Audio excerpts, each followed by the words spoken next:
Struggling a little bit at the moment, guys. I have the flu. I'm recovering from it. I had the man flu. You guys have heard of this. I don't know why they call it the man flu. I think it's the same flu that women get, but because of the gender pay gap, it's 20% easier for me to buy Codral. My coworkers asked me what I was coming down with, and I was like, privilege. I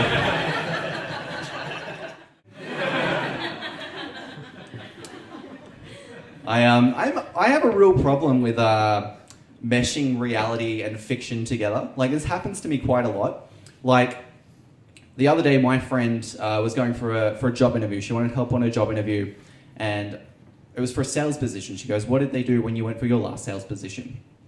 And I said, "Well, they sat us all around a table, and they gave us a pen, and we had to try and sell them the pen." And then she looked at me for a moment, and she goes, "That's from The Wolf of Wall Street." And it was. It was very upsetting. Like, I thought that was my own memory. Like, it was traumatic. It was honestly, that was more upsetting. Like, I've had some traumatic experiences. That was more upsetting than the time when I was young and my family went on vacation to Paris and they left me behind. And like, if that wasn't bad enough, two guys kept trying to break in and I had to defeat them using a series of hilarious booby traps. Then a couple years later, they left me in New York. It was not as good as the first one. I am very poor. I'm very, very poor at the moment, I think. I can't really tell because I never look at my ATM receipts. Because I believe that looking at your ATM receipt is like asking an ex where you went wrong. It's information that could probably help me, but I don't want to fucking hear it. I don't have high financial aspirations, but I just want to be able to afford things like blueberries comfortably. Like, that's the pinnacle for me. Like, that's the highest it gets. And like, blueberries are luxurious, I think. Like, I rate them very highly. I rate them so highly that if I changed careers and became a rapper, I would pour blueberries over girls in my music videos. Like, that's the level they're at. That would be that, and then it would fade to black, and then I would snort smashed avocado off a hooker or something. Very millennial. I don't like to date because I think like you can lose a lot of yourself when you date someone. I think it's a big thing. I don't think it's good. Like, I dated a vegetarian for about a year, and during that period of time, I became a vegetarian as well. It wasn't necessarily something I believed in, but I did it because whatever. But I played that up a little bit. I don't think that's that big of a sacrifice, really, is it? It's kind of small game. Like, I've dated girls since that have been vegetarian or vegan, gluten-free, anaphylactic, couldn't feed them up after midnight. No, it's gremlins, isn't it? I think. Maybe they were gremlins, I don't know. Definitely explain why they kept telling me I couldn't get them wet, but I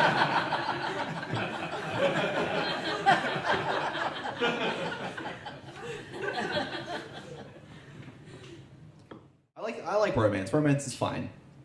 Like, I went out with a girl from America for a short period of time, and she was here for about a week, and we had a really nice time together. Came to her last night in town, and went to pay for parking like a gentleman, and I dropped $5 on the floor, and she picked it up, and she went to give it back to me, and she goes, "Yeah." I said, "No, you keep that. It'll be like a souvenir of like our time together and like your time in Australia," because I'm slick. And she was like, "That's very sweet." And she opened up her wallet, and she gave me $5 American, which is fucking stupid, because the American exchange, oh my god, like, crazy. She went home the next day. I went straight to foreign exchange. I got $8 back for that $5. It's a 30% markup. Romance is dead, but being financially responsible is not.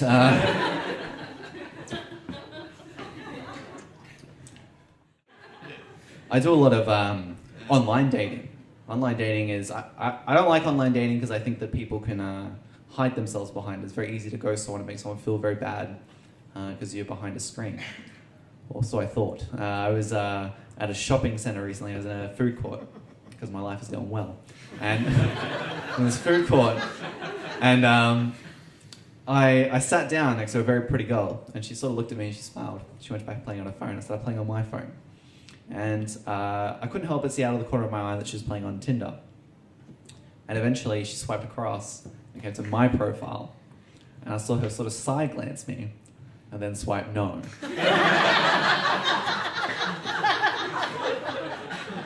Which is horrible.